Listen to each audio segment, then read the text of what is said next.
Hey everyone, since this is a channel where I have a lot more liberty to do whatever I think, I'd like to go over the comments that we had in the last video about the issues with Watsky and the Shonen Jump supports. Well, the first thing I'd like to say is that if you didn't watch the last video, the main point is that with all of the information that I do give in the video, and like the final point is, consume critically because you're given autonomy for a reason. And hey, if you don't want to, hey man, that's all on you. That's really not up to me about what you do with yourself, but yeah. Now, I really wanted to get these comments out in this video because I think it's good to know what exactly we're working with on the thoughts of others. So here's the first comment. The thing I find interesting about Araki's piece is how not Araki it is. Even with his worst art pieces like Chibi Dio, anytime he draws a child or dog past part 6, there's still a distinct and recognizable Araki art style to it. This doesn't look like Araki drew it at all. I've seen a lot of comments like this. It looks like it's in the style of Araki, and I did understand that I covered this, but yeah, I understand how the working culture can be, and it's how it's very possible that Araki just didn't want to do this, but still had to do it because it's like the culture there, and it still is participating. But yeah, I'm not against people thinking that, oh yeah, no, I don't think Araki really tried at all, because I get it, I get the sentiment, and plus we did just see him draw Jotaro recently, and you can see how much more Araki it looks like. But I don't know, I'm trying to find the fine line between obvious like cope and kind of like practical reasoning of being real about it. Next is Kubo is not there because he's working on the anime. 2, he's culturally aware of things, parentheses, this is the same guy who drew Ichigo for Ukraine. I didn't know that. He's in a point of his career where he can go wherever life takes him. Nowadays, everything he does is out of his own will, while the others are forced to put on a facade because in the Japan space it seems disrespectful, and also a lot of people say Kubo is irrelevant and that's why he didn't draw, which makes no sense. I agree that calling Kubo irrelevant is insane, considering all these famous mangaka came to draw for this anime return for Bleach, I imagine, and he's about to make art for the Black Clover anniversary. So I didn't even know that Kubo really did that. That's really cool. So my point on Kubo, I guess it could be considered more validated because he is more socially aware, I guess, when it comes to this department. But I noticed a few other comments were all like, Kubo does have goods and bads. It's nothing in the Watsky department at all, but it's like, it's, I don't want to bring up the fine line between cope and all, but I think that the next comment that I'm going to read is going to help get the point across about what I would think more about this Kubo stuff in specific. You've already lost if you're asking questions like, did my mangaka dash, You don't know these people, we never did. They could be the worst of the worst behind closed doors. We ultimately have no way of knowing. Whether we should continue to consume what they produce lies entirely with the consumer. I'd say the world is a lot more nuanced, and bad people can, unfortunately, create good things.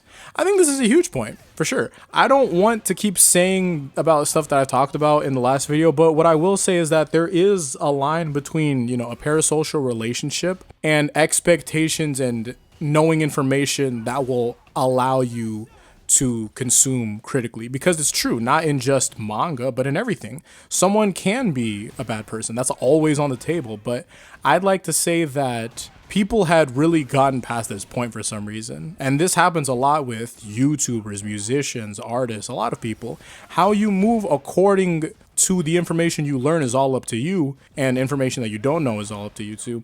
But all of y'all can't keep getting your heart broken by these people. And I do believe that your stories are still all real, but if you notice what they did in real life, what bad they did in real life so closely, it can reflect in their work depending on the person.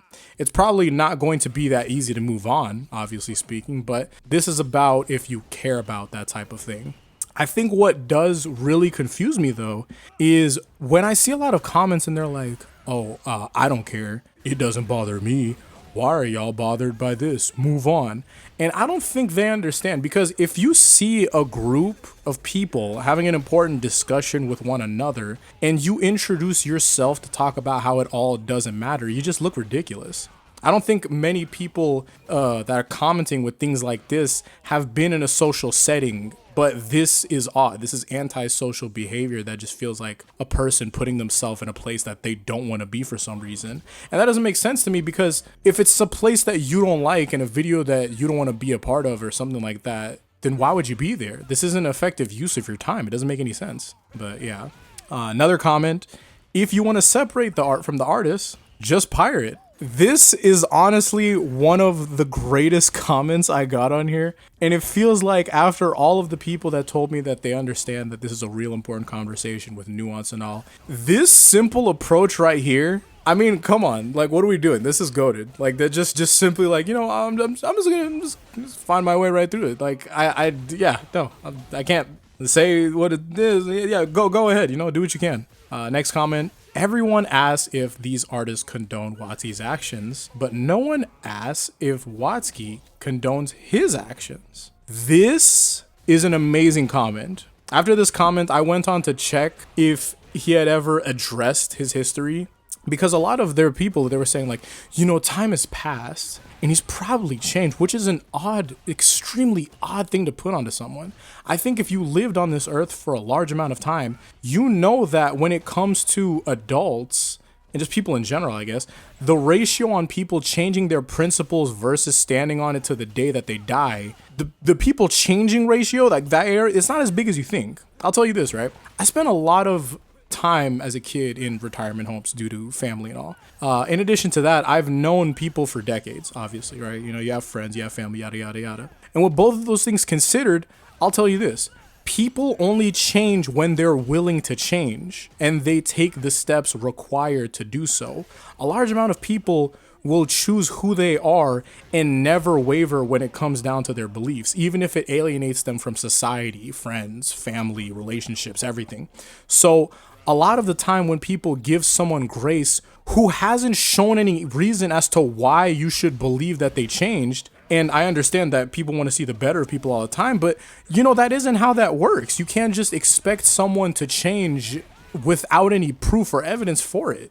It seems ridiculous. Next comment we have is, the weird part is, how far does the impact of one person is tied to their work, where this manga is clearly a piece of shit and the manga is entirely his work, but does the same apply to anime? Like, you use Fortnite for an example, which I did. Even if one person can be called the creator, something like a game and anime aren't usually made by a single individual. Lots of people that are most likely not pieces of shit were involved in the making of the work too, from musicians, animators, etc. Should their work be denied because one person involved in the making is living garbage? Not that I have an answer for that, just making the question because it's something that always was in my mind and I can't get my own mind around all that. See, besides consuming critically, pirating, and consuming like not at all, I don't think you have an answer. I don't think I have an answer, because I don't think this is difficult of a situation has other answers, you know? Anime is worked on, by multiple people, and even manga, you know, because, you know, Oda was an editor. You have editors in manga, you have distributors, you have publishers, you have the marketing team, you have et cetera, et cetera, et cetera. You know, the people that make the paper for the manga to go on it. There's a whole bunch of people in the process. And you don't just call everyone sexual deviants just because of one guy. That wouldn't make any sense. So, of course, you don't just put that all on them. Say someone physically assaults someone to the point where they almost die, right? And you or someone around you calls the police and they stop that guy. They go to jail, then they go to prison. Sending someone to jail technically can contribute to another person in the whole prison industrial complex. But what had did them in had been their decisions and the life that led up to this. Their crime had been their action. What had led up to this, maybe a lot of it wasn't their fault, right? Maybe it was like a societal thing. Maybe it was. Like, maybe it wasn't, maybe it was. But you don't know that. You can only move for what you do know. And that's why information is largely important. Another comment had addressed that. Watsky had stuff that was originally legal. He was arrested due to not getting rid of it or something along those lines, right? And I had Googled this. It had been... The process itself, what Watsky had done had been wrong the entire time, but legally it changed up. It was illegal to possess in 2014, and he was given a year to get rid of it, and they got him in 2017. So he essentially had 3 years and chose not to. You have to sit with that. Slavery had been wrong the whole time. And there were a lot of people that weren't participating in it for whatever reason, being that they didn't have the money or they were smart enough to think that, hey, look, this is morally wrong. I don't feel right. So when you catch someone that had slaves when it was all over, should they be charged even though those laws had changed up on them? Yes, because it's not about them. It's about those who are being continuously affected. I think that's a huge thing that people, that's like, well, like what's not clicking? I feel like that's a huge thing that people aren't considering for some reason, because it's always about the person who did the crimes. Like, oh man, why are y'all on his ass? And it's never about how do you think the affected people, the affected children who this crime was upon, like how do you think this affected them? I don't really understand the process of other people because of that. But on to the next comment. At the end of the day, do what you want, but do know that people have the express right, I think the right to express, or the express right to judge you to the fucking ground for not standing on your morals and values. Yeah, they do. You're totally allowed to do that. I know that people have the idea of, he who is without sin, cast the first stone, but I'll tell you this, I know a lot of people that didn't do what Watsky did.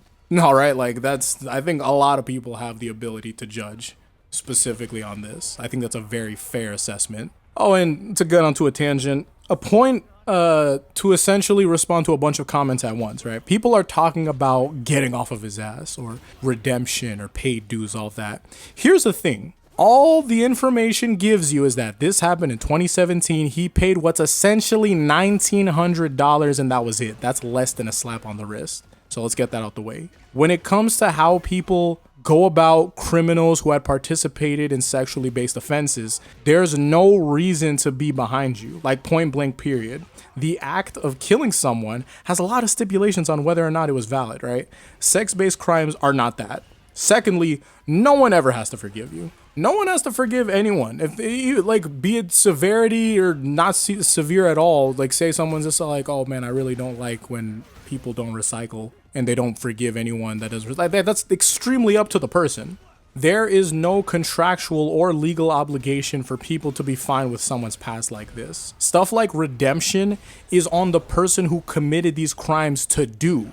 But no one has to forgive at all, because the truth of the matter is, legally speaking, they're not going after him anymore, because to them, the job is finished, and that's the legal system over there, whether we like it or not, People find their way back into society after stuff like this all the time, and it's up to them and how they go about it. Imagine a situation where someone had kidnapped multiple people. The people who had been kidnapped have no reason to forgive. Even in a therapeutic sense, the people would be in therapy for the trauma and to let go of hatred that causes stress that will affect their body physically, sure, but they don't have to actually forgive the person. Letting go and forgiving are two completely different things. Forgiveness is a personal choice, not a goal for someone else's redemption. This isn't like a huge weight bearing on someone's mind being like, oh, okay, I don't know how I'm supposed to go about this. No, you can just not forgive and just go about your day.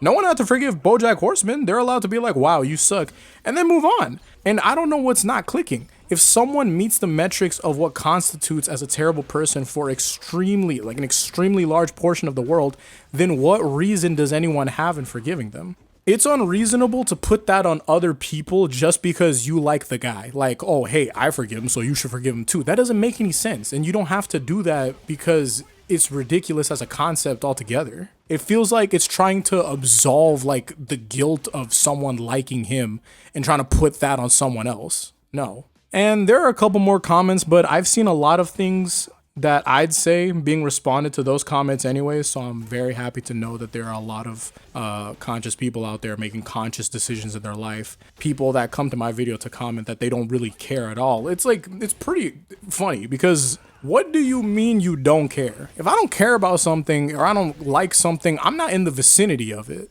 I get out of the way. Like, if it's an area that I don't want to be in, I don't be in that area. I don't really understand. And plus, it looks like you cared enough to make that comment that you don't care because you want people that don't care to be seen or something. Like, that's odd, because I'm pretty sure that the people who actually don't care most likely didn't click the video. They're probably fine. They're probably somewhere else, just not knowing that this video even exists, because it shouldn't. Like, they wouldn't know. Like, how would they know? But you do. And you made the point to comment because you have to show how much you don't care. All right, bro. Like, all right, bro. I put video game gameplay on the screen this time, so maybe that's something. I've said it before, but putting a PNG character on something this serious is kind of ridiculous, and making a ridiculous thumbnail like, oh, controversy and all that seems even more ridiculous. But yeah, if y'all want me to cover certain topics, be sure to comment it. Depending on how serious it is, it might take a bit more research and all, because I want to be like full on conscious when it comes to something like that. But yeah, hopefully I'll see you on the next one. Well, maybe not hopefully for all of y'all. But you know, I'm fine if y'all show up, like the people that are like, oh man, I hate this guy now. You know, if you show up, yeah, whatever. But until then, peace out, and Godspeed.